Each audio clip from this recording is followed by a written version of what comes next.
Have you ever noticed, especially in our day and time, how many people just seem downright unhappy?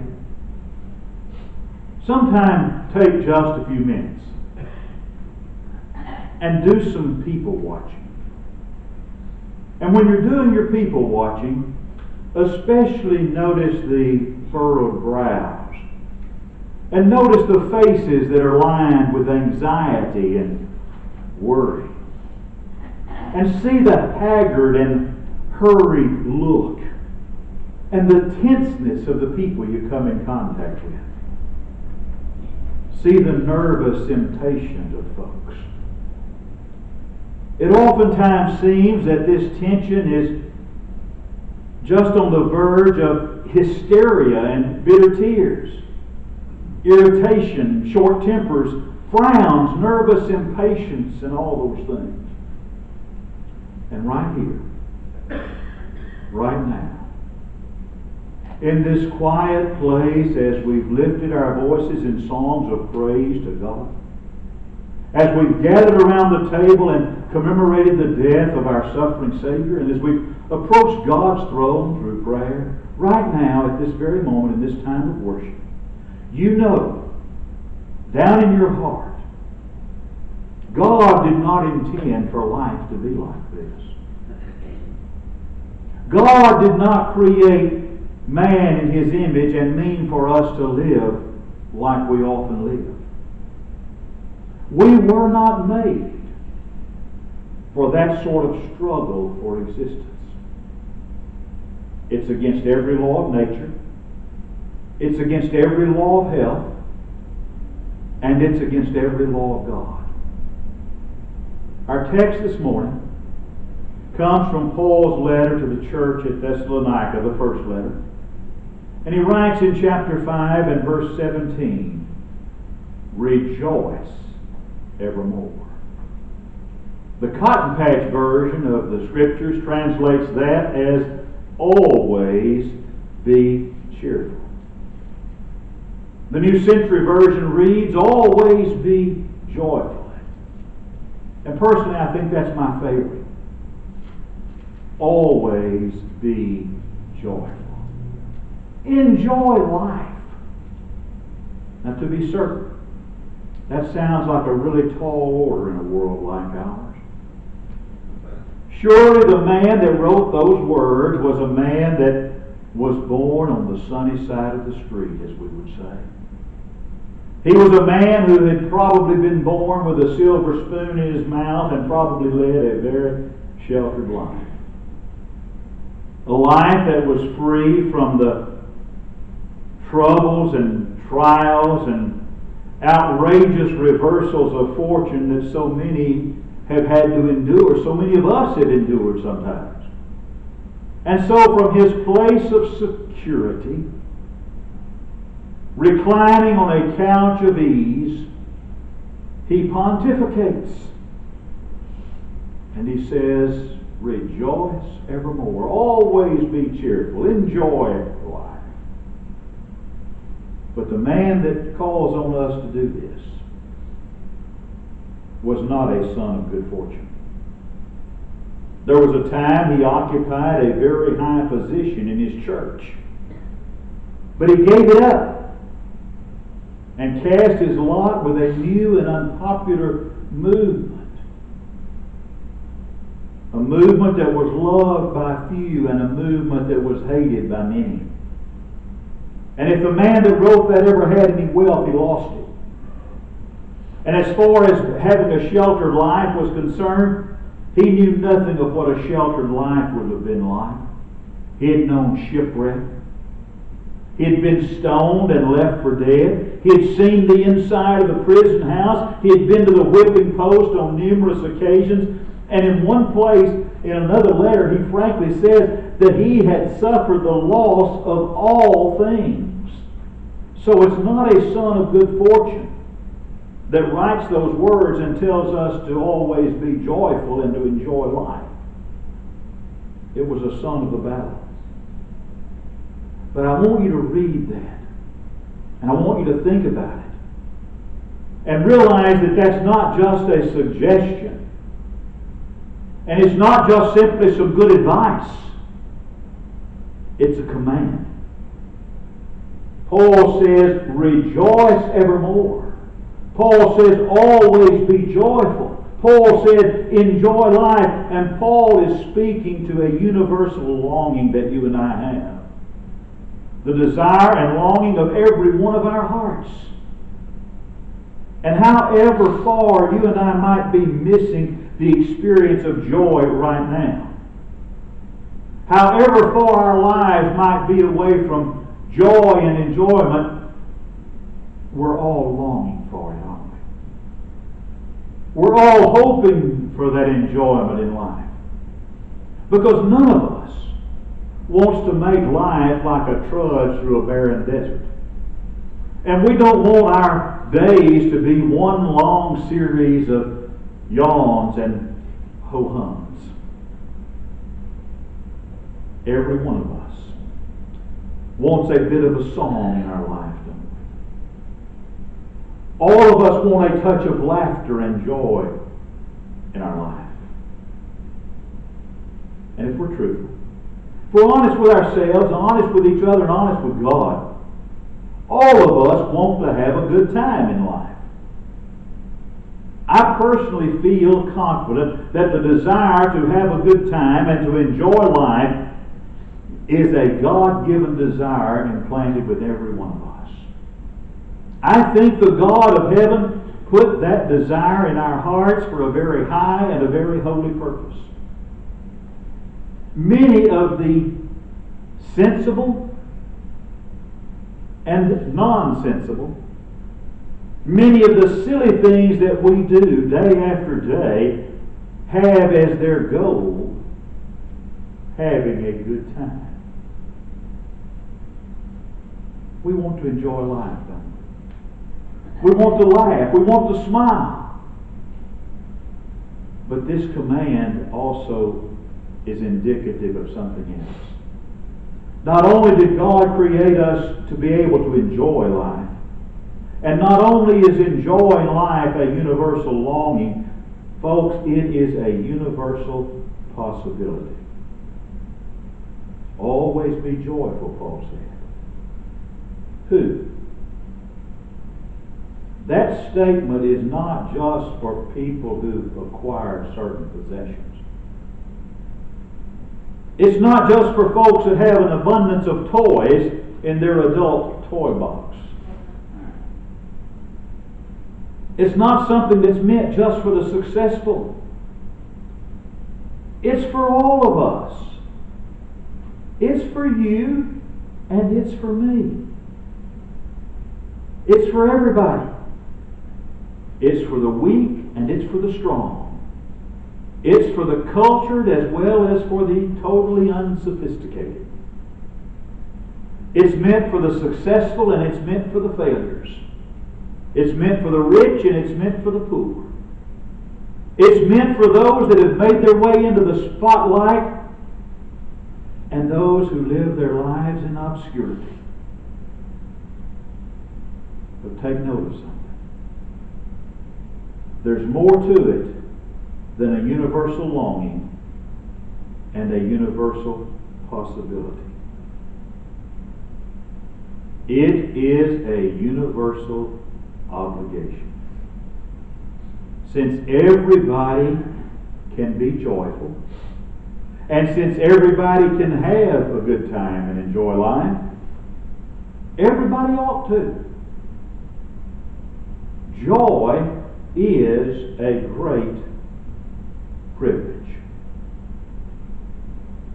But joy is more than a privilege. Joy is a duty. And as Christians, sometimes we are prone to forget this. Over the years, you've known them and I've known them. Those who were convinced that a long face and sadness was a mark of piety. That the longer your face and the sadder your countenance, the more pious and religious you were. There's a Greek word for that. It's baloney. It is our duty to enjoy life. It is our God-given duty to be joyful. And it is our God-given duty to have a good time in life. Why? Why are we under obligation to do this? Folks, it is only as we are joyful that we can come to be our very best. It's only as we are joyful that we can be the very best that God has given us to be. Being joyful, that's the only way that you and I can be our best physically. You remember what the wise man wrote in Proverbs 17 and verse 22? A merry heart doeth good, like a medicine. Moffat translates that, a glad heart helps and heals.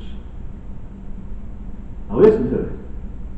Folks, that's not just preaching. It's a sober truth that physicians will testify to. That those patients with a positive outlook on life, those patients with a joyful and sunny disposition, are healed easier and more quickly than those who have a pessimistic, downtrodden outlook on life. You take a look at the statistics of what we've gone through over these past few months with this present distress, as I like to call it. And look at the statistics of the increase in depression that's gone on during these lockdowns that we've had to endure. And you look at statistics from past years, and folks, thousands die every year, not from some physical disease, but because they've lost their joy for life, and they've lost their zest for life, and they feel like they have no more reason for living. But just as cheerfulness is conducive to our physical health, so is it also conducive to our spiritual health. No man and no woman can enjoy good spiritual health who is gloomy, despondent, and joyless. What do we read in Nehemiah chapter 8 and verse 10? The joy of the Lord is your strength. If it wasn't true, it wouldn't be in the Bible, folks. The joy of the Lord is our strength for wholesome living. The joy of the Lord is our strength for resisting those germs of spiritual sickness that we call temptation. And the only sure way to shut out the worst in life is to invite in the best. And the only effective way to resist the cold of the world is with the positive possession of something that's better than what the world has to offer. And that something that's better than what the world has to offer is the joy of the Lord. That, folks, is our strength. But you know something else? Being cheerful, being filled with joy, that's an obligation that we have to our fellow man. It's an obligation we have to each other. I have seen one member of a family come in with a face long enough to eat oats out of a churn and spread gloom all over the whole family. But in that same way, I've also seen one member of a family help everybody in the family have a good time and laugh and enjoy life. That holds true not just in our physical family, folks. That holds true in our spiritual family. It holds true in the family of God, the church. You have no more right to rob me of my joy than you have to steal my money. And if we're not filled with joy, and if we're not filled with the joy of the Lord, And if we don't realize the joy of the Lord is our strength, we're going to commit the sin of being a killjoy.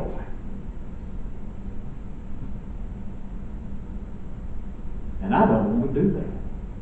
And I don't think you do either. As a Christian, it is a Christian that is joyful, that's going to win other people to the Lord.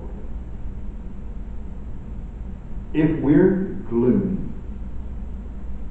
if we're persistently complaining, if we are everlastingly talking and acting as if our Father in heaven has died and left us all eternally bankrupt, if we have a face that looks like we were weaned as an infant on a sour pickle,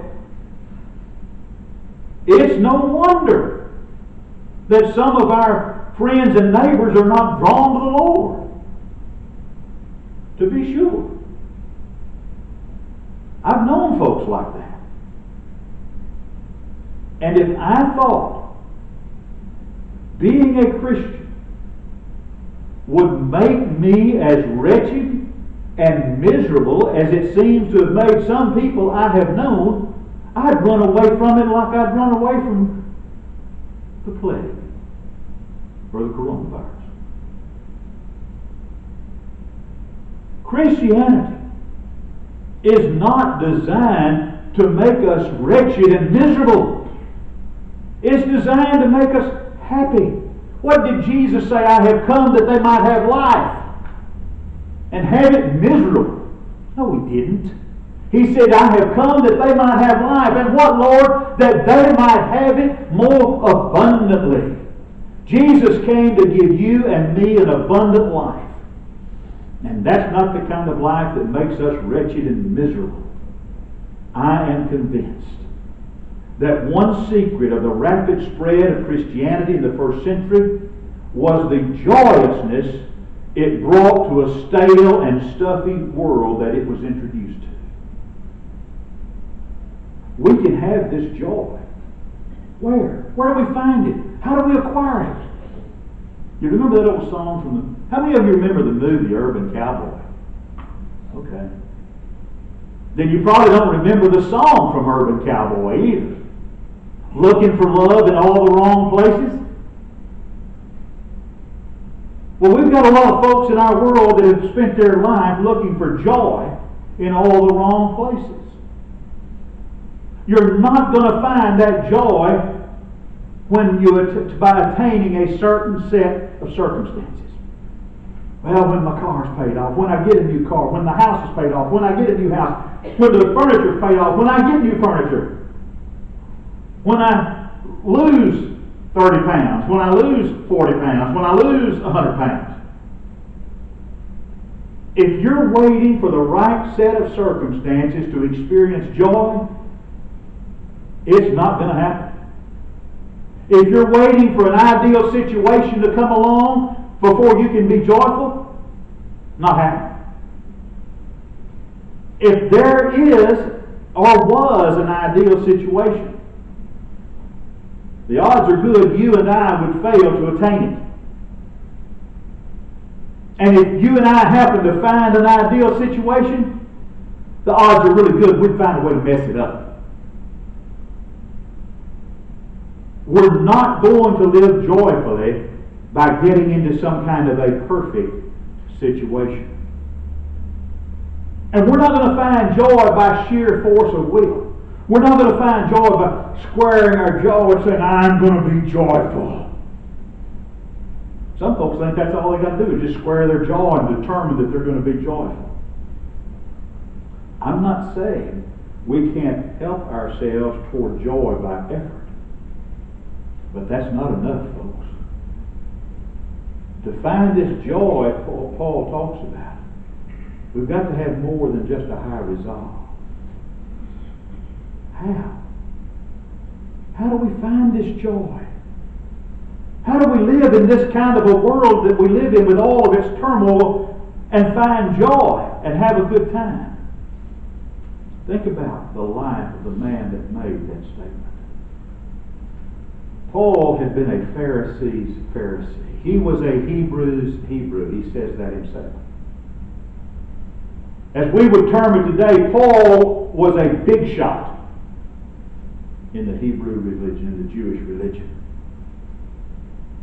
We first are introduced to him as Stephen's being stoned to death, and they're laying those that are stoning Stephen are laying their clothes at his feet. He's watching their garments fall, because he's done that before.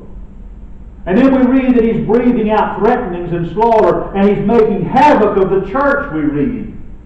And then Dr. Luke tells us in Acts chapter 9 that Saul is on his way to Damascus. He's got letters from the chief priests. If he finds Christians in Damascus, he can bind them and bring them back to Jerusalem in chains. As he and his group are walking down that dusty road toward Damascus, this great light shines. It blinds Saul of Tarsus. It knocks this man that's making havoc of the church to his knees. And he hears a voice, and he sees no man. And the voice says, Saul, Saul, why persecutest thou me? And Saul says from his knees, and in looking up, he says, Who art thou, Lord? I'm Jesus whom you persecute. What do you want me to do, Lord? Go into the city, and there it's going to be told you what you must do. God sent Ananias the preacher to him. And Ananias said, Saul, why tarriest thou? Arise and be baptized and wash away thy sins, calling on the name of the Lord. He tells Agrippa, I was not disobedient to that heavenly vision. And this man that had been a big shot in the Jewish religion, God knocked him to his knees, he beat him up, he made him over, he named him Paul. And he became the greatest preacher the world has ever known. And he told you, and he told me, to always be joyful and to enjoy life. What happened? Saul of Tarsus came face to face with Jesus Christ. And that's the secret of joy in life, is for us to come face to face with Jesus, for us to make sure that Jesus is Lord and Master of our lives. There's no way to measure the conflict and suffering Paul passed through. But more conspicuous than the harshness of his life was the richness and joy of his life. We find Paul at times, as we read his letters, as we read about his life in the book of Acts, we find him at times without his friends. We find him writing to Timothy in 2 Timothy 4, and he doesn't have sufficient clothing to keep him warm through the winter. We find him without his beloved books. We find him in prison without his freedom. But you never find Paul without his song. And you never find Paul without his joy. And he says to me, to you, always be joyful. The secret of Paul's joy was a right relationship with Jesus Christ. Now that's the question before the house this morning. What is your relationship with Jesus Christ? Paul, from that point on, Ananias told him, arise and be baptized and wash away your sins. Paul lived his life within the will of God. Jesus Christ was Lord and Master of all of Paul's life. Are we doing that? Are you living your life this morning within the will of God? Or are there changes that need to be made? Is Jesus Christ the Lord and Master of your life? You know what I'm fixing to say, don't you? If Jesus Christ is not Lord of all of your life, Jesus Christ is not Lord at I don't know what's going on. I don't know what the needs of your life are. But if you need to make changes for Jesus to be Lord and Master of all of your life, and to enjoy life the way Paul tells us to enjoy life, this is your opportunity to make those changes. As together we stand and while we sing.